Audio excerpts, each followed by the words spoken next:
Okay कर दो। हम्म। ये डाल दी मैंने। ओके। जय हिंद, नमस्कार साथियों, कैसे हैं आप? मैं अनुज जगह फिर से आप सभी के साथ आप सभी का स्वागत करता हूं, वेलकम करता हूं आरडब्ल्यू डिफेंस परिवार में। प्यारे साथी सभी लोग आ जाएंगे, शुरुआत करेंगे आज का सेशन। तो बच्चा पार्टी हम लोग काफी आगे बढ़ चुके हैं, सब लोग जल्दी से जुड़ जाइए भाई। सेशन आपका स्टार्ट करते हैं। राइट, सब्जेक्ट और एग्रीमेंट का आज आपका ये लास्ट पार्ट है, ये आपका पार्ट इसके बाद एंड हो जाएगा और पूरा टॉपिक आपका यहाँ पर ये कंप्लीट हो जाएगा। ठीक है, तो जो जो चीजें हम लोग कर चुके हैं उसको हम लोग हटा देते हैं। ठीक है, ये सब चीजें हम लोग पढ़ चुके हैं, मतलब बहुत कुछ खत्म कर दिया हम लोगों ने, बस 30% ही रह गया इसका ना।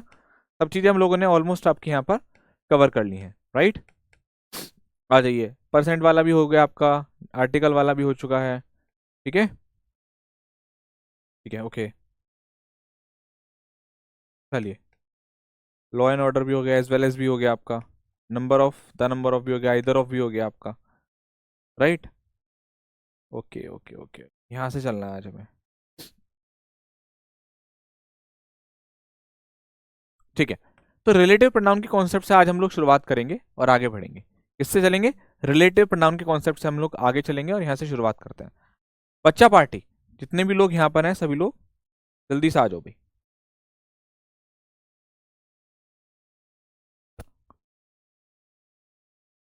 देखिए, बहुत सिंपल और आसान है, बिल्कुल भी टेंशन नहीं लेनी। ये मान के चलिए कि जैसे आपका ये रिलेटिव प्रोनाउन दे रखा है, रिलेटिव प्रोनाउन क्या क्या है आपके? हु। आगे जाकर हम लोग पढ़ेंगे रिलेटिव प्रोनाउन क्या होता है प्रोनाउन टॉपिक में पूरे अच्छे तरीके से। फिलहाल देखिए, ये आर पे मतलब रिलेटिव प्रोनाउन, जैसे आपका ये रिलेटिव प्रोनाउन दे रखा होगा आपको सेंटेंस में। राइट, और आपको उससे आगे वर्ब लगानी होगी। यहां कहीं आपको वर्ब दे रखी होगी। अब ये वर्ब सिंगुलर होगी प्लूरल होगी, ये कैसे पता करेंगे? तो रिलेटिव प्रोनाउन से पहले जो भी आपका नाउन दे रखा होगा, जो भी आपका सब्जेक्ट दे रखा होगा, उसके हिसाब से आपको लगाना है। इससे पहले आपका जो भी नाउन दे रखा होगा उसके हिसाब से वर्ब लगाएंगे आप। जो भी नाउन दे रखा हो, प्रोनाउन दे रखा हो, उसके हिसाब से वर्ब लगाएंगे। बहुत सिंपल है, बहुत सिंपल है। ठीक, अब देखिएगा जरा ध्यान से, जैसे आपके सामने मैं आपको जो जो क्वेश्चन बताऊंगा वो आपको करने हैं। जैसे ये वाला क्वेश्चन करें आप पहले, ये वाला करें और ये वाला करें। अभी सी कोई भी नहीं करेगा, केवल आपको ए बी और डी करना है। चेक करके देखो एक बार, कर पा रहे हो नहीं कर पा रहे हो, जल्दी से।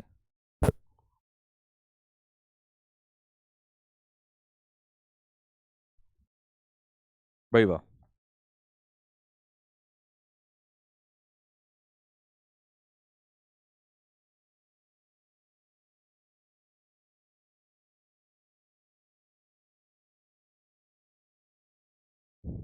बताओ।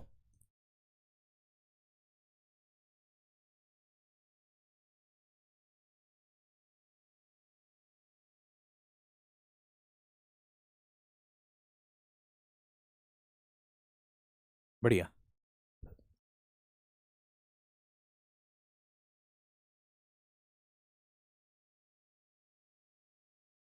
देखो। अब देखो, ये क्वेश्चन है, क्वेश्चन नंबर ए। आपसे कहता था girl who is are playing is my daughter. अब ये रिलेटिव प्रोनाउन आ रहा है यहाँ पर हु, ठीक। ओके, इससे पहले क्या दे रखा है आपका? गर्ल दे रखा है। क्या दे रखा है बेटा? गर्ल। गर्ल कैसा नाउन है? सिंगुलर है प्लूरल है? अब आपने कहा कि सर बहुत सिंपल है, गर्ल तो हमारा सिंगुलर नाउन है, ठीक। तो अब इसके बाद जो हम लोग वर्ब लगाएंगे वो कैसी होगी? सिंगुलर ही होगी। और आप यहाँ पर क्या लगा देंगे? इज लगा देंगे, आर नहीं होगा। पहला वाला क्वेश्चन। दूसरा, हु से पहले क्या आ रखा है? आई। आई के साथ क्या लगाते हो? हैव लगाते हो। हैव हो जाएगा, हैज नहीं होगा। ओके, तीसरा वाला मैंने कहा भी छोड़ना है। चौथे पर आइए। Vinay is one of my brothers. One of के बाद नाउन प्लूरल, ठीक है। हु से पहले क्या दे रखा? ब्रदर्स। ब्रदर्स कैसा है बेटा? एक प्लूरल नाउन है, प्लूरल है, पी फॉर प्लूरल। तो यहां पर क्या आएगा? आर आएगा। क्या हो गया आपका यहाँ पर? आर हो गया। अब ठीक, चलो बहुत बढ़िया। आप लोग ना इसके बाद ये वाले दोनों क्वेश्चन बताओ। अभी मैंने एक क्वेश्चन छोड़ रखा है, उसको अभी कराता हूँ, पहले आप ये वाले दोनों और बताइए। इनमें क्या करेंगे आप? ई और एफ में? बताओ, ई और एफ में आप क्या करोगे?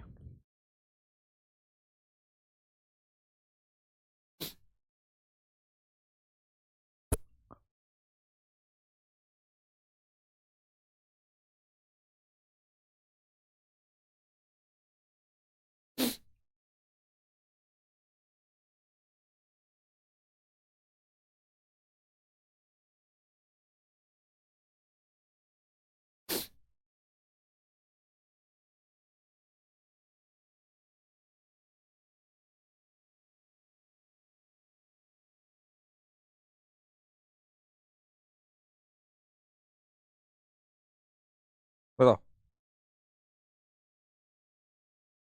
देखिए, देखो बेटा, आ जाओ। आपने देखा कि यार हु से पहले ना नेशन आ रहा है, नेशन, ठीक, और नेशन सिंगुलर है, तो हम लोग यहाँ पर वर्ब को वर्क्स कर देते हैं और हम लोग यहाँ पर मार्क कर देते हैं। उसी तरीके ने आपने देखा कि यार हु से पहले पनिशमेंट आ रहा है, तो हम लोग यहाँ पर इस कर देते हैं। यही करा आप लोगों ने। यहाँ गलती हो गई, यहाँ गलती हो गई। क्यों, मैं आपको बताता हूँ। देखो कैसे। आप लोग इस क्वेश्चन के फॉर्मूले को छोड़कर क्वेश्चन पढ़कर देखो आप। मैं आपको जब भी कोई बात बोलता हूं तो प्लीज उसको ध्यान से सुना करो, बहुत ध्यान से। Those students also serve the nation who works या work for the welfare of the poor. बेटा, ये यहां पर कहता है कि जो स्टूडेंट्स हैं ऑल्सो सर्व द नेशन, जिन्होंने नेशन की सेवा करी है। हु डैश वर्क या फॉर, वो क्या करते हैं, वो वेलफेयर के लिए काम करते हैं, गरीबों की भलाई के लिए काम करते हैं। अब आप लोग मुझे बताओ, काम करने वाला कौन है? आपका उत्तर आना चाहिए नेशन या उसके छात्र, स्टूडेंट्स या नेशन। काम किसने करा? बोलो, काम किसने करा? नेशन ने करा या स्टूडेंट्स ने करा? सोचिए, बोलिए और बताइए। अमरूद खाओगे भाई? अमरूद खाओगे? तो फास्ट में तो खाते ही है।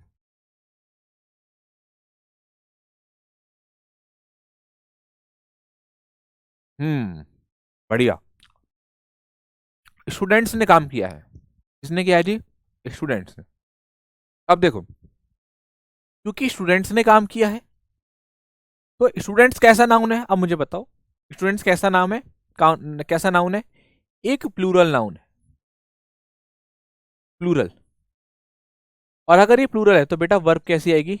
वर्क्स नहीं आएगा, वर्क आएगा। अब आप बोलोगे सर ये तो नियम हमारा फेल हो गया, कॉन्सेप्ट फेल हो गया। बेटा हमें कॉन्सेप्ट लगाने से पहले ये भी तो देखना पड़ेगा कि काम करने वाला कौन है, राइट? इसकी थोड़ी सी ट्रिक भी है, लेकिन मैं ट्रिक से ना बता करके आपको कॉन्सेप्ट बता रहा हूँ, क्योंकि आपने बहुत अच्छा पहचाना कि सर काम करने वाला छात्र है और छात्रों ने ही काम किया है, नेशन तो काम कर ही नहीं सकता। दरअसल एक्चुअल में इस रिलेटिव प्रोनाउन ये रिप्रेजेंट स्टूडेंट्स को कर रहा है, ना कि नेशन को। समझ में आ रही है आपको बात? है ना? आप यहाँ ट्रिक ये भी लगा सकते हो कि भैया रिलेटिव प्रोनाउन में अगर ऑल्सो आ रहा है तो ऑल्सो से पहले वाले के अकॉर्डिंग लगाना है। जैसे अगर आप ट्रिक देखें इसमें, जैसे मैंने ऑल्सो से पहले वाले के हिसाब से लगाना है, तो अब ऑल्सो से पहले वाला दे है तो दे के हिसाब से लगा दो, आर हो जाएगा, बात ही खत्म। लेकिन अगर आप पढ़ोगे तो आपको ज्यादा मजा आएगा। दे ऑल्सो नीड पनिशमेंट, उनको भी सजा की आवश्यकता है, जरूरत है। Who is are responsible for the crime, जो इस क्राइम के कौन है, रिस्पॉन्सिबल है, जिम्मेदार है। तो एक्चुअल में पनिशमेंट नहीं रिस्पॉन्सिबल है, पनिशमेंट के कौन हकदार है? वे हकदार है, दे। तो यहां पर हम लोग वर्ब लगाएंगे बेटा, ऑप्शन आर।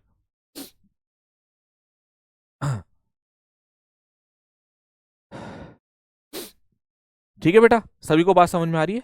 बहुत बढ़िया, शाबाश।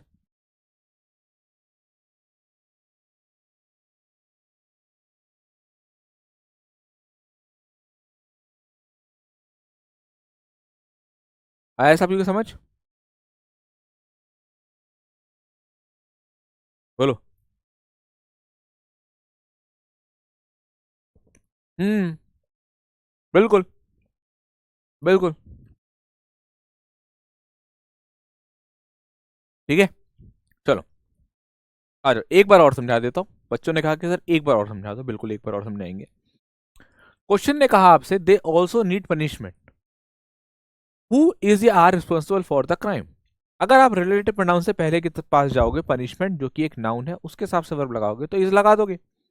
लेकिन क्वेश्चन को थोड़ा सा ध्यान से पढ़ोगे तो आपको समझ में आएगा, अरे यार गलत हमने सब्जेक्ट चुन लिया, इसके हिसाब से वर्ब तो नहीं आनी चाहिए, वर्ब तो आनी चाहिए आपके दे के हिसाब से, क्योंकि रिस्पॉन्सिबल कौन है? वे रिस्पॉन्सिबल है, मैं थोड़ी ना। तो इसलिए आप यहाँ पर क्या लगाओगे बेटा? यहाँ पर आर करोगे, ना कि इज करोगे। ठीक है। अब अब आपके सामने दो क्वेश्चन और है, जी और एच, इसको और बताइए।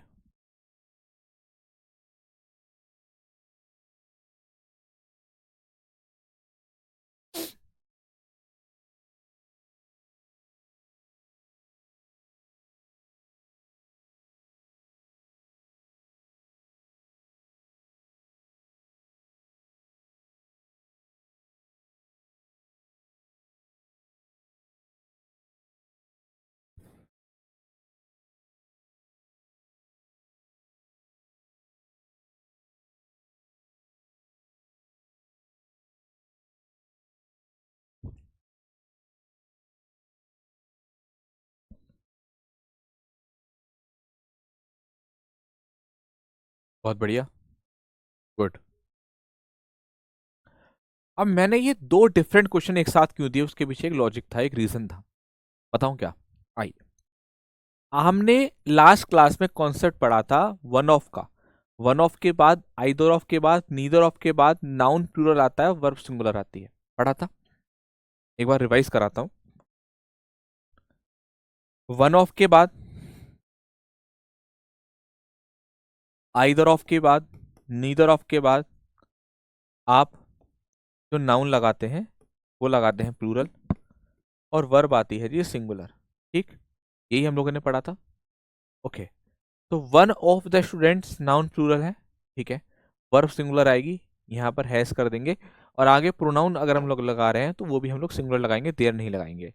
तो यही चीज तो हमें ऊपर वाले में भी कर देनी चाहिए, वन ऑफ के बाद नाउन प्लूरल और वर्ब सिंगुलर, नो एरर कर देना चाहिए। मगर क्वेश्चन को ध्यान से देखो कि नीचे वाले में रिलेटिव प्रोनाउन का कहीं से कहीं तक जिक्र नहीं था। जब रिलेटिव प्रोनाउन का जिक्र नहीं है तो आप अपना यही कॉन्सेप्ट लेकर के चलेंगे, वन ऑफ के बाद noun plural, verb singular, pronoun आगे सिंगुलर। लेकिन अगर रिलेटिव प्रोनाउन आ रहा है तो रिलेटिव प्रोनाउन में वही काम करना है जो अभी तक हम लोग करते आए। किसको डिनोट कर रहा है रिलेटिव प्रोनाउन? इस प्लेयर्स को रिप्रेजेंट कर रहा है, और इस हिसाब से वर्ब कैसे लगाओगे? प्लूरल, और आप यहाँ पर यूज करोगे हैव। मतलब जितना कंफ्यूज होने के चांसेस थे जिन जिन क्वेश्चंस में, वो आपके भाई ने आपको स्क्रीन पे दे दिए। इसके बाद मैं चाहता तो आपको ये वाले दो क्वेश्चन, ऑल्सो वाला क्वेश्चन नहीं देता, सीधा बताता रिलेटिव प्रोनाउन के से पहले वाले नाउन के हिसाब से आपको वर्ब लगानी है, और आप भी खुश और मैं भी खुश। आ गया जी, बहुत बढ़िया आ गया, एक ही बार में समझ में आ गया। लेकिन मैं आपको जान करके थोड़े हाई क्वेश्चन दे रहा हूँ, अच्छे वाले क्वेश्चंस दे रहा हूँ, बाई चांस अगर आपके पेपर में आए तो आप लोग उसको कर पाए।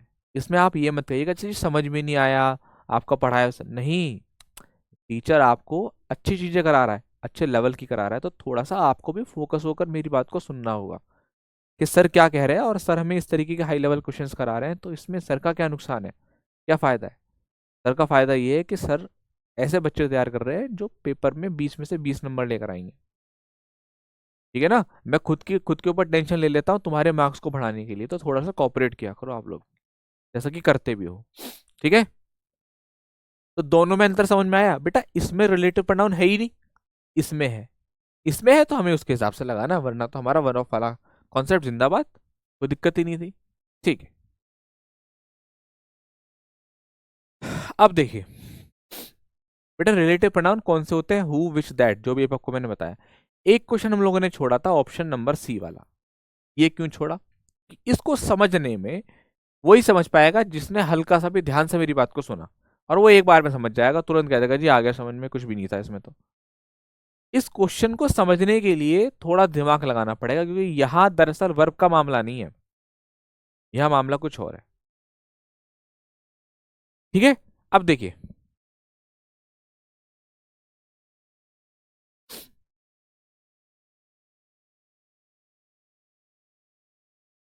चलो, अब देखिए आपसे कहता है कि I am not one of those. इसका मतलब क्या हुआ? मैं उनमें से नहीं हूं। हु विल ट्रस्ट, जो विश्वास करते हैं। हुम आई मीट है, आई मीट क्वेश्चन की शुरुआत करता है, मैं आपसे कहता हूं कि मैं उन लोगों में से नहीं हूं जो उन पर विश्वास करते हैं जिनसे मैं मिलता हूं। अच्छा, एक बात बताओ, मैं आपके सामने दो सेंटेंस बोलता हूं, पहले ए वाला बोलूंगा फिर बी वाला, ध्यान से सुन लेना, चाहे लिख लेना, चाहे लिख लो, लिख लो चाहे कॉपी में। मैं उन लोगों में से नहीं हूं जिनसे वे मिलते हैं, सॉरी, मैं उन लोगों में से नहीं हूं who will trust whom I meet, जो उन पर विश्वास करते हैं। विल ट्रस्ट, विश्वास करते हैं, whom आई मीट, जिनसे मैं मिलता हूं। ए, ये ए वाला है। अब मैं बी वाला बताता हूं। I am not one of those, मैं उन लोगों में से नहीं या उनमें से नहीं हूं हु विल ट्रस्ट, जो विश्वास करते हैं जिनसे वे मिलते हैं। यार एक सोचने वाली बात है कि यहां पर आया है क्या, कि मैं उन लोगों में से नहीं हूं। एक्चुअल में बात कर रहा हूं मैं हु से पहले दोस्त की, मैं उनकी बात कर रहा हूं, और आगे जाकर देखता हूं कि उसने आई यूज कर लिया। अरे मेरे भाई, बात तो उनकी हो रही थी ना, मेरी थोड़ी ना हो रही थी, जो यहां पर उसने आई लगा दिया। उसको क्या बोलना था? मैं उनमें से नहीं हूं जिन पर विश्वास करता है, जिनसे वे मिलते हैं। मैं थोड़ी ना मिलता हूं, वे मिलते हैं। और वे के लिए क्या लगाओगे? आई या दे? दे। तो ये क्वेश्चन थोड़ा सा ट्रिकी था, मजेदार था, इसलिए मैंने आपको दिया। ठीक है।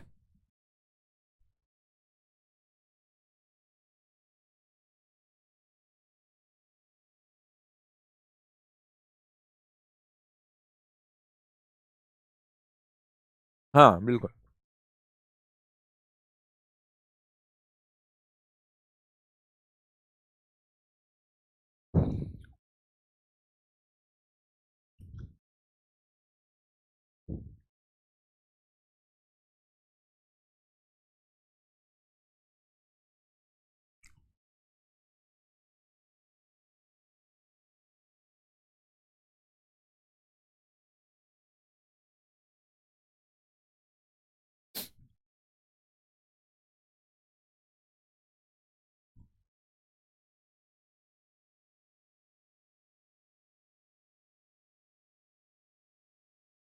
एक बात बताऊं,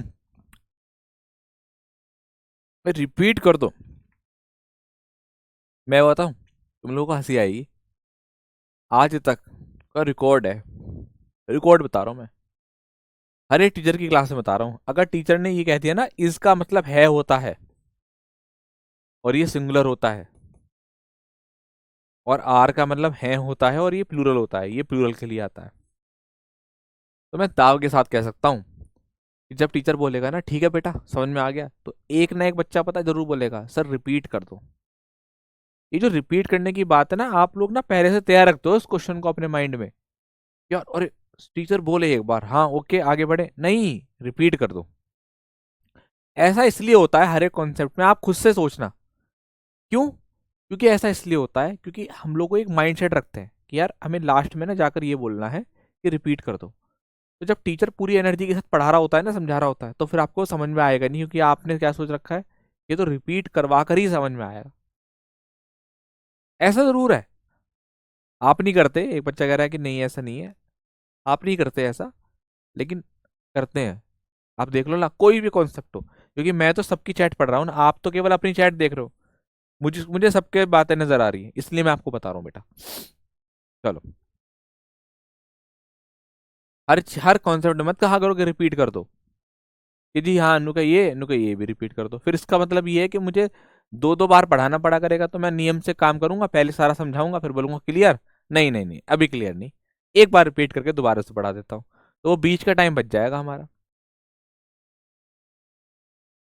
ये वाला तो हो चुका था, यस और नो, आइदर और वाला हो चुका था ना बेटा, जल्दी बताओ, आइदर और हो चुका था, जल्दी बताइए, फटाफट बताओ जल्दी से, हो चुका था, आइदर और हो चुका था, ठीक है।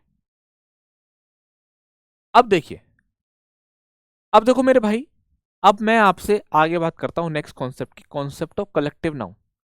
ये भी बहुत बढ़िया कॉन्सेप्ट है, ये भी बहुत बढ़िया कॉन्सेप्ट है। कौन सा कॉन्सेप्ट है ये, देखिए कलेक्टिव नाउन से हमारा क्या मतलब होता है, जैसे भाई आप स्टूडेंट्स हैं, राइट, मैंने स्टूडेंट्स का एक ग्रुप बनाया, एक ग्रुप बना करके उसको नाम दे दिया, क्या नाम दे सकता हूं, क्लास, ठीक। अब सोल्जर्स हैं, राइट, सोल्जर्स का एक ग्रुप बनाया, नाम दे दिया आर्मी। तो कहने का मतलब ये हुआ कि नाउन को का एक ग्रुप बना करके उसको एक नाम दे देना कलेक्टिव नाउन कहलाता है। ओके, जैसे अगर आप देखेंगे तो हमारे सामने बहुत सारे इसी तरीके कलेक्टिव नाउन के ग्रुप हैं, jury, mob, council, committee. Jury क्या होता है, बच्चे इसमें कंफ्यूज होते हैं, सर जूरी नहीं आया है समझ में, कुछ नहीं है इसमें भाई, जो जजेस होते हैं ना उसके ग्रुप को बोला जाता है जूरी। मॉब क्या होती है, जो उग्र भीड़ होती है, उग्र भीड़, गुस्से वाली। काउंसिल, कमेटी, जैसे आपकी कॉलोनी में काउंसिल बन गई, एक कमेटी बन गई, गवर्नमेंट में भी काउंसिल बनती है, कमेटी बनती है ना। ऑडियंस जो पीपल होते हैं, लोग, उनको बोलते हैं। तो जो भी आपके सामने लिखे हुए हैं, jury, mob, council, audience, crowd, army, class, herd, public, crew, ये सारे के सारे कलेक्टिव नाउन है। सारे के सारे क्या है बेटा, कलेक्टिव नाउन, यानी कि अलग अलग नाउन के सेम पेयर को चुन करके ग्रुप बना दिया गया, और उस ग्रुप को एक नाम दे दिया गया, और उस नाम को कलेक्टिव नाउन कहा गया। ओके, अब आप जरा ध्यान से देखें कॉन्सेप्ट क्या है इसका। देखो इसका जो रूल है ना वो ये इस तरीके का है कि जैसे हमने कलेक्टिव नाउन लिया कोई सा भी,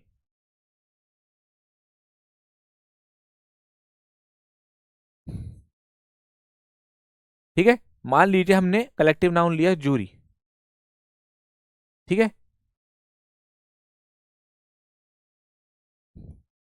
जूरी हम लोगों ने नाम लिया, ठीक।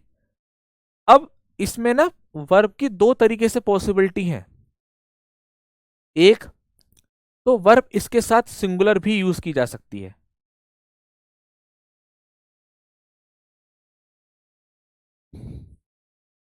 ओके, और दूसरा इसके साथ जो वर्ब है वो प्लूरल भी यूज की जा सकती है। लेकिन कब, कब सिंगुलर और कब प्लूरल, आइए मैं बताता हूं। देखो, अगर ये जो जूरी है, अगर ये जो जूरी है वो बट जाए, मतलब कि डिवाइड हो जाए,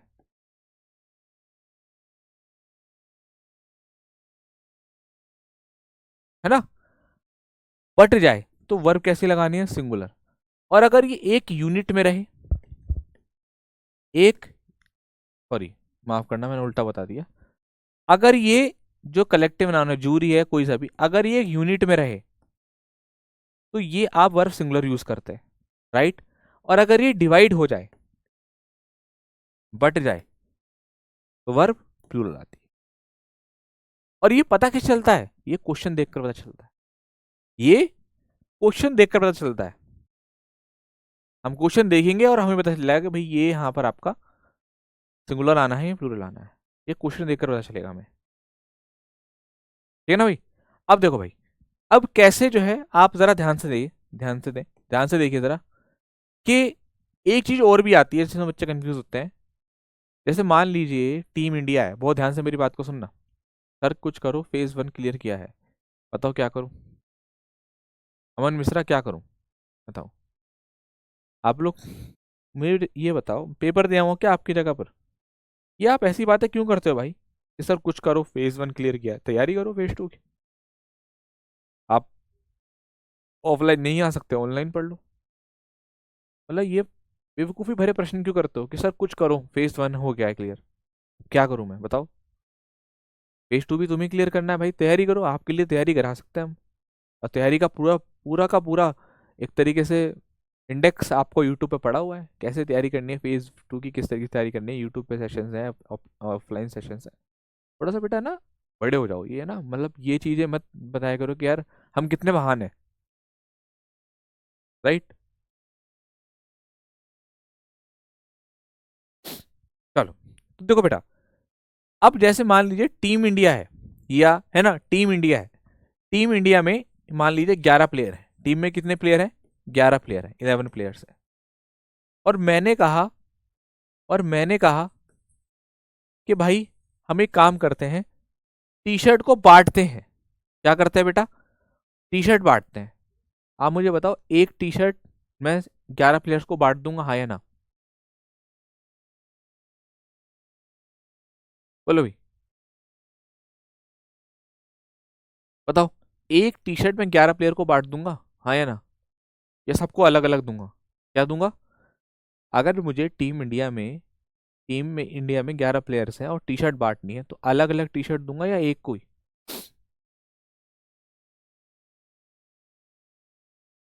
बताओ जल्दी से फटाफट। नहीं कर सकता, बहुत बढ़िया, वेरी गुड बेटा, क्या, बहुत बढ़िया बहुत बढ़िया, क्या कर सकता हूँ बेटा मैं आपका, हाँ, 11 जो है अलग अलग बांटूंगा मैं, एक को नहीं बांट सकता। तो जहां अलग अलग की बात आएगी, हर एक चीज का बंटवारा करना पड़े, वहां भी आपको वर्ब कैसी लगानी है, प्लूरल लगानी है, ठीक है बेटा।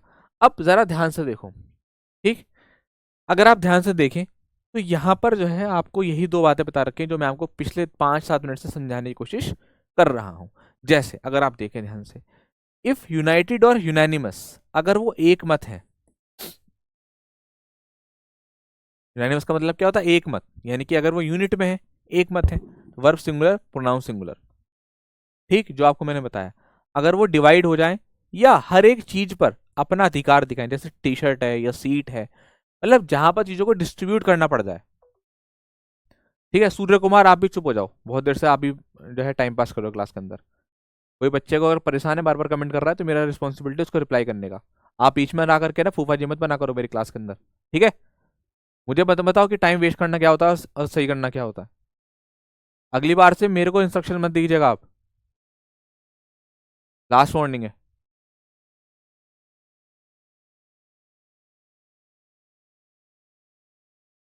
इफ यूनाइटेड और यूनानिमस तो एक सिंगुलर वर्ब, और अगर वो बढ़ जाए तो आपको पता है वर्ब कैसे आनी है, प्लूरल, और प्रोनाउन कैसा यूज होगा बेटा, प्लूरल यूज होगा। ओके, बहुत सिंपल सी बात। अब मैं आपको क्वेश्चन देता हूं, चलिए नेक्स्ट।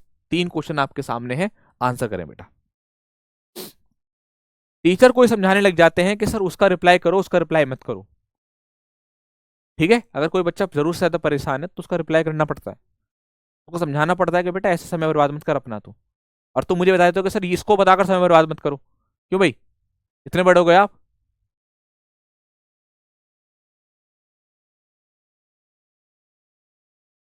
भाई कोई कंप्यूटर रोबोट नहीं हूं मैं कि मेरे अंदर एक डिवाइस फीड कर दी गई है और आकर लेक्चर देना जाना है। इमोशंस भी है मेरे अंदर। कोई बच्चा अगर परेशान होगा तो उसको मुझे रिप्लाई भी करना पड़ेगा।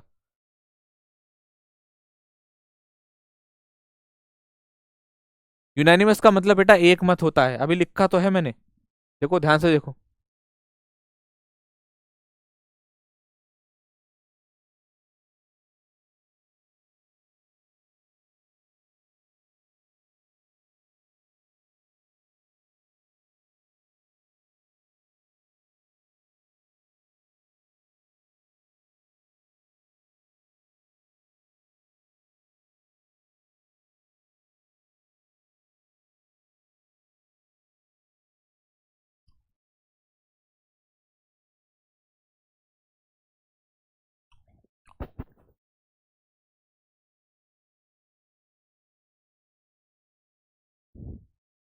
देखिए, the jury have taken an unanimous decision, jury ने यूनानिमस डिसीजन लिया है।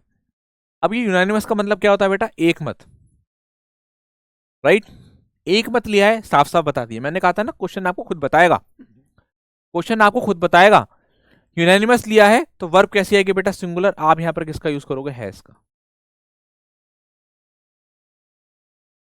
The jury is divided in its their opinion. अब देखो यहां पर खुद क्या दिया, बट गई, बट गई तो देयर, और वर्ब कैसी, प्लूरल, आर। जूरी अपनी अपनी सीट पर बैठ गई। तो देखो सुनो भाई, क्वेश्चन नंबर आपका थर्ड, अगर आप लोगों ने हैज लगा दिया तो आपने कहा कि भैया जूरी एक ही है, और उन जूरी के अंदर तो 4-5 जज तो होंगे कम से कम, उनको भैया एक ही सीट पर बैठना है। जब आगे कह रखा है कि रिस्पेक्टिव सीट्स, तो सीट पर तो अलग अलग बैठेंगे ना, है। तो हैव लगाओगे और देयर लगाओगे, इट्स नहीं होगा, ना ही हैज होगा। बोलो बेटा।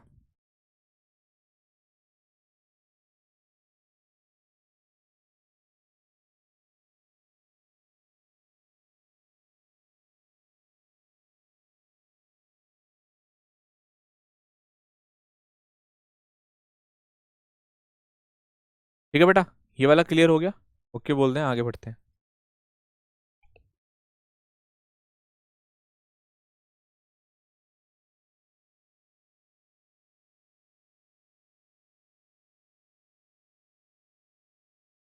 देयर वाला बता दिया, जल्दी बताओ। देयर वाला बता दिया, कॉन्सेप्ट ऑफ देयर बताया कि नहीं बताया, जल्दी बताओ। ये वाला बता दिया देयर, जल्दी बताइए, मुझे लग रहा है शायद मैंने बता दिया।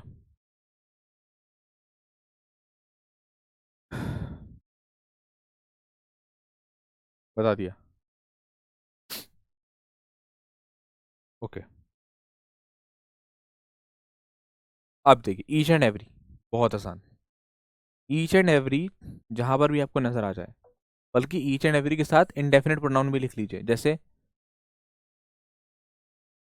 Someone, somebody, no one, nobody, everyone, everybody,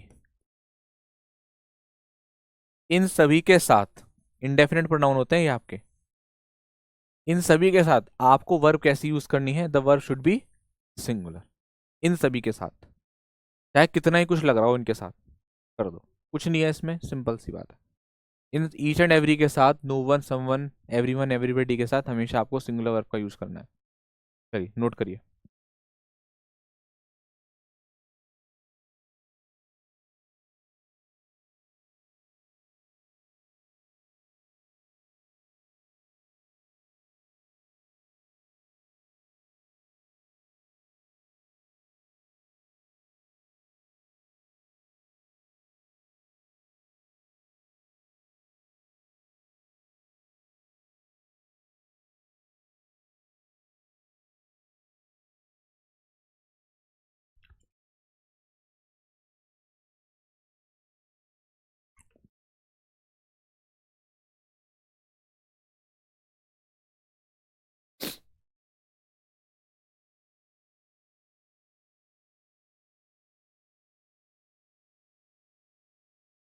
बहुत बढ़िया।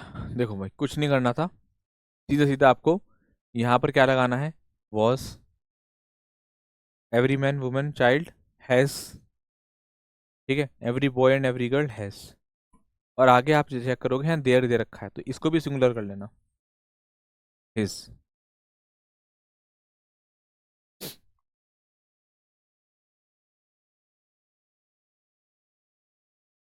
ठीक है, ठीक। चलो जी, ये वाली बात भी क्लियर हो गई हमें। अगला देख लेते हैं जी। अगला बहुत आसान है, मैनिया। तो देखो भाई, अगला जो कॉन्सेप्ट है वो ये है कि मैनी आ के बाद जो नाउन लगाते हैं वो सिंगुलर होता है, वर्ब सिंगुलर होती है। लेकिन अगर खाली मैनी आ जाए, मान लीजिए ये आ जाए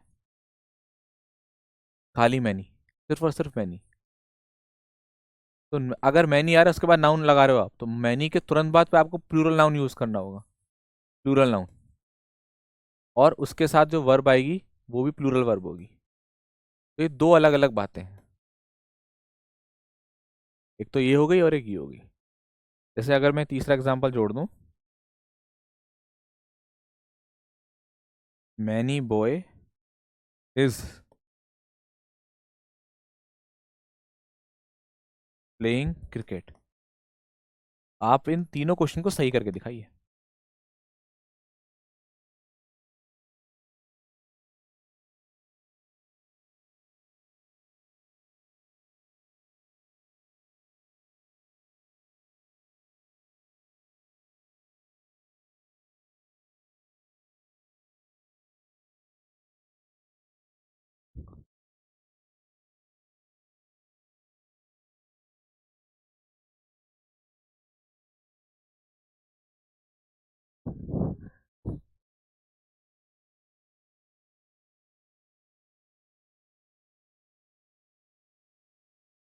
बताइए। गुड, बहुत बढ़िया। देखिए, अगर आप ध्यान से देखिए तो मैनी आ रहा है, मैनी आ के बाद नाउन कैसा जी, सिंगुलर लगाना है। सिंगुलर है, हाँ है। वर्ब सिंगुलर है, बिल्कुल सही। तो पहले वाले में तो कोई गलती नहीं है, पहले वाले में नो एरर, बहुत सारे महान बच्चों ने वांट कर दिया। अबे नलायकों, नलायकों, है, तुम्हें मैं क्या करूं? नलायक कहना काफी नहीं तुम्हारे लिए, तुम्हें तो घूसे कोहनी और डंडे पंडे बजाओ पहले तुम्हें, और ठंडे पानी से तुम्हारा मुंह मुंह धो पहले अच्छे से, फिर तुम्हें पढ़ाओ। वांट कर रहे हैं, वांट, देखो कितने महान है। हैं, एक कह रहा गो कर दो, प्रकाश कुमार, काश धूपबत्ती होती मेरे साथ तो कैमरे से तुम्हारी आरती उतार देता। है, कह रहा गो कर दो, वाह, गोस कर दो राकेश कुमार।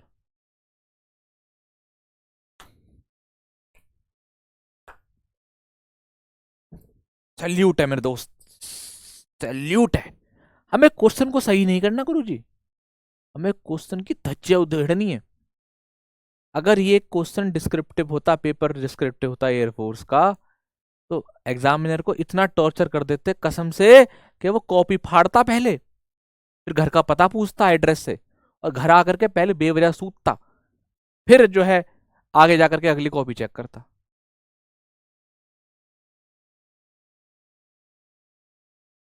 अबे गोस करने का क्या मतलब था? ये वर्ब दे रखी है, मैनी या बॉय वांट्स टू गो, ये इन्फिनेटिव है। जब रूल कह रहा है मैनी आके पास सिंगुलर नाउन, हाँ जी हाँ सिंगुलर है, वर्ब सिंगुलर, हाँ जी हाँ है। अबे कितनी बार बताया है, सब्जेक्ट वर्ब एग्रीमेंट में लिख कर बताया है कि प्ले, प्ले वाला एग्जाम्पल याद कर लो, अगर प्ले में एस नहीं लगा तो ये प्लूरल वर्ब है, और अगर इसमें एस लग गया है प्लेज तो सिंगुलर वर्ब है। अबे 12वीं तक कैसे आए हो तुम पास करके हैं भाई? कौन से सोर्स सिफारिश तुमने यूज करी है? क्यों भाई बताओ, बताओ।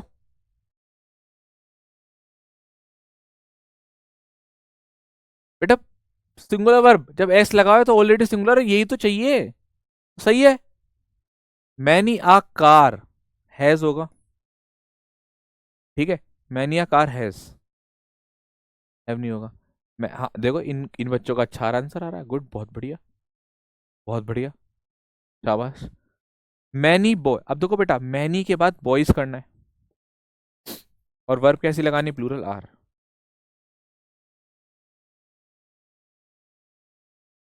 एक कह रहा चाचा विधायक है, बेटा पक्का विधायक ही है, हैं? चाचा पक्का विधायक ही है बेटा।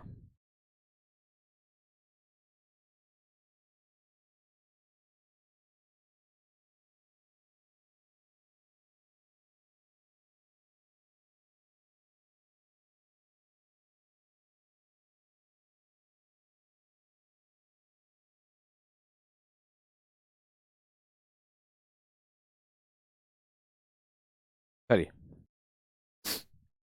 अब देखिए, अब हम लोग नेक्स्ट कॉन्सेप्ट की तरफ चलते हैं।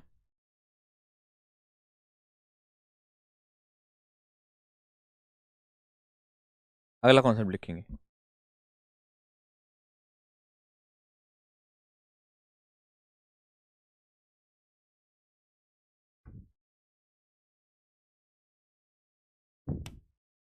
देखिए,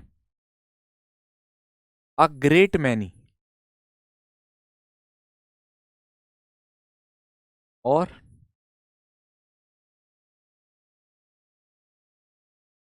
अ गुड मैनी, ठीक है।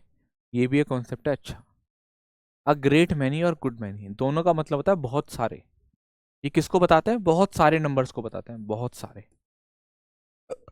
और देखो जहां बहुत सारे आ गया, वहां तो साफ ही है कि नाउन कैसा होगा, प्लूरल होगा, है ना। और वर्ब इसमें भी नाउन कैसा होगा, प्लूरल होगा। वर्ब कैसी होगी, दोनों में कैसी होगी, प्लूरल होगी। मतलब ये तो बहुत ही आसान है, इसलिए करा रहा हूँ कि बाई चांस पेपर में आ जाए और आप लोग ना गलत ना कर दो, क्योंकि आपने एक बार भी पढ़ रखा होगा तो आप सही करके आओगे। क्वेश्चन लिख लीजिए।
बहुत बढ़िया,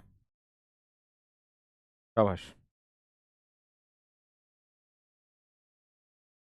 बढ़िया।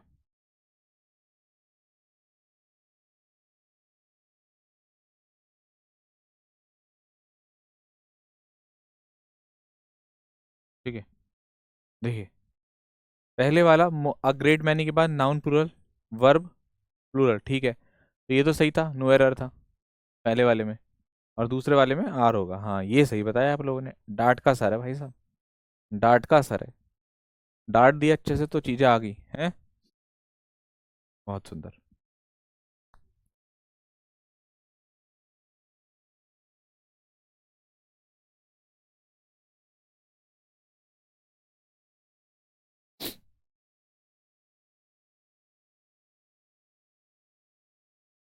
चलिए आगे बढ़ते हैं।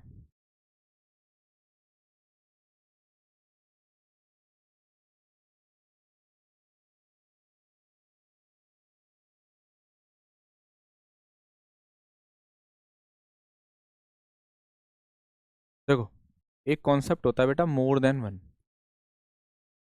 जब हम लोग मोर देन वन की बात करते हैं तो उसके बाद नाउन जो आता है वो सिंगुलर होता है, और जो वर्ब आती है वो भी सिंगुलर होती है। ठीक, मोर देन वन। मगर अगर मोर के तुरंत बाद नाउन आ जाए तो वो नाउन प्लूरल होता है।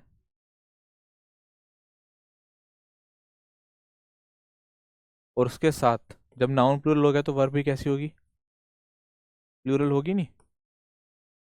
सीधी सी बात है। अंतर देखो दोनों में, दोनों में अंतर नजर आ रहा है आप लोग कि नहीं आ रहा?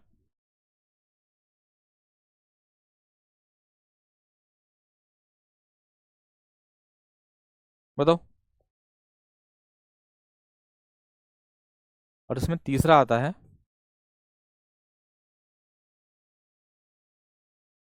मोर देन वन प्लस नाउन। ठीक, प्लस एंड प्लस आपका नाउन। ये वाला भी, ये आपने, ये वाला आपने स्टार मार्क कर लेना, बहुत कम सुना होगा ये वाला, कि मोर देन वन के बाद नाउन फिर एंड से फिर एक नाउन जोड़ देते हैं। इस सिचुएशन में वर्ब कैसी आती है, प्लूरल आती है।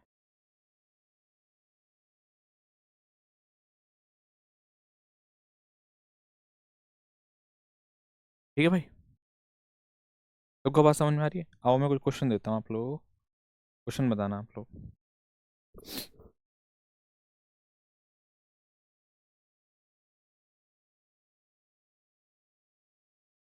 नंबर लिख लेना कॉन्सेप्ट के, जो भी चल रहा हो, 14वां 15वां जो भी चल रहा हो वो आप लिख लेना।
परसेंट होती है। अब देखो भाई, यहाँ देखिए मोर देन वन स्टूडेंट आ रखा है ना? तो यहाँ पर अगर आप देखेंगे तो इज लगाएंगे आप, more than one student is absent. ठीक, more than one boy and one girl. अब क्योंकि यहाँ पर one boy and one girl की बात कर दी गई है तो आप यहाँ पर क्या यूज करोगे बेटा, आर। इसका यूज करोगे आप यहाँ पर, आर का यूज करोगे।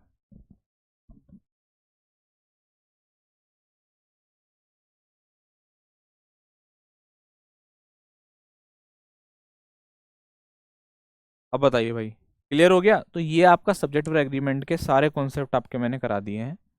अब आपको इसकी वर्कशीट एडवांस में मिल गई है। क्या आप लोगों ने इसकी वर्कशीट को चेक करा कि हमारे पास वर्कशीट मिल गई है? दो तरीके के बच्चों के डाउट आ रहे हैं कि एक तो सर ये वर्कशीट सॉल्व करवाओगे, क्योंकि टेंस की वर्कशीट आपके पास पहुंच गई है।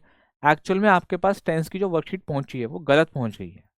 उसमें कुछ अननेसेसरी क्वेश्चंस हैं, उनको मैं हटवाऊंगा पहले और फिर एक और वर्कशीट अपलोड करूंगा।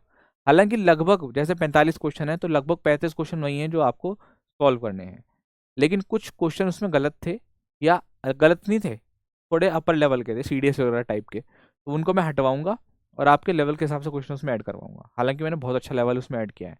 और सब्जेक्ट पर एग्रीमेंट की वर्कशीट आपको मिल गई है, अब आप उसको लगाना, सॉल्व करना, दिमाग लग, कुछ भी मुश्किल नहीं है, आसान है अगर आप अच्छे से उसको सॉल्व करोगे। ठीक है बेटा, अगली क्लास में मिलते हैं, बाकी खुश रहिए, नेक्स्ट क्लास में मिलते हैं।